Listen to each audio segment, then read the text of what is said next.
দিনাজপুরে বিভিন্ন খামারে প্রস্তুত করা হচ্ছে কোরবানি পশু। প্রাকৃতিক উপায়ে মোটা তাজা করা হচ্ছে এসব গরু।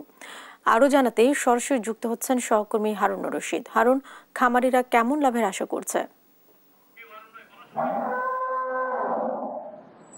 জি, দিনাজপুরের ১৩টি উপজেলায় খামারিরা প্রত্যাশা করছেন যে তাদের যদি পশুগুলো ঠিক মতো দাম পায় তাহলে তারা কিন্তু অনেকটাই আপনার লাভবান হবে। আপনাদের বিদেশে যে গরুগুলো সাধারণত ভারত এবং মায়ানমার থেকে গরুগুলো আসে, সেই গরুগুলো যদি না আসে সেটা কিন্তু তাদের প্রত্যাশা। তা আমি এখানকার এক খামারির সঙ্গে কথা বলবো, যে খামারি আমার সাথে আছেন, আসলে কি কি প্রক্রিয়ার মধ্য দিয়ে তারা তাদের এই যে পশুগুলো পালন করছে এবং করে বাজারজাত করবার জন্য যে প্রস্তুতি আছে, কি ধরনের প্রস্তুতি আমি আপনাদের কথা বলবো।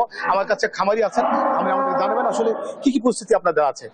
আমাদের 2025 কুরবানিকে কেন্দ্র করে আমাদের প্রায় 130টির মতো গরু প্রস্তুত করা হয়েছে।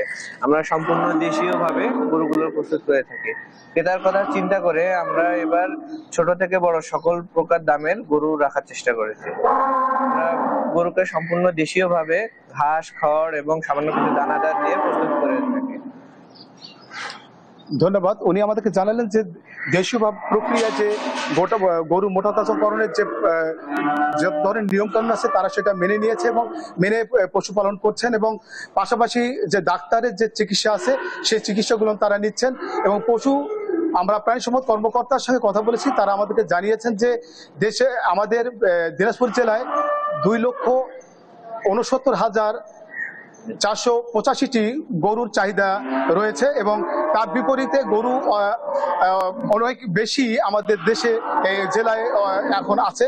এই গরুগুলো দেশের বিভিন্ন জেলাগুলোতে নিয়ে গেলে তারা লাভবান হবে। এতটুকুই ছিল দিনাজপুর থেকে গরুর খামার থেকে বিস্তারিত। আপনাকে ধন্যবাদ। দর্শক, কোরবানি পশু প্রাকৃতিক উপায়ে মোটা তাজা করা হচ্ছে দিনাজপুরে, সে বিষয়ে জানাচ্ছিলেন সহকর্মী হারুনুর রশিদ।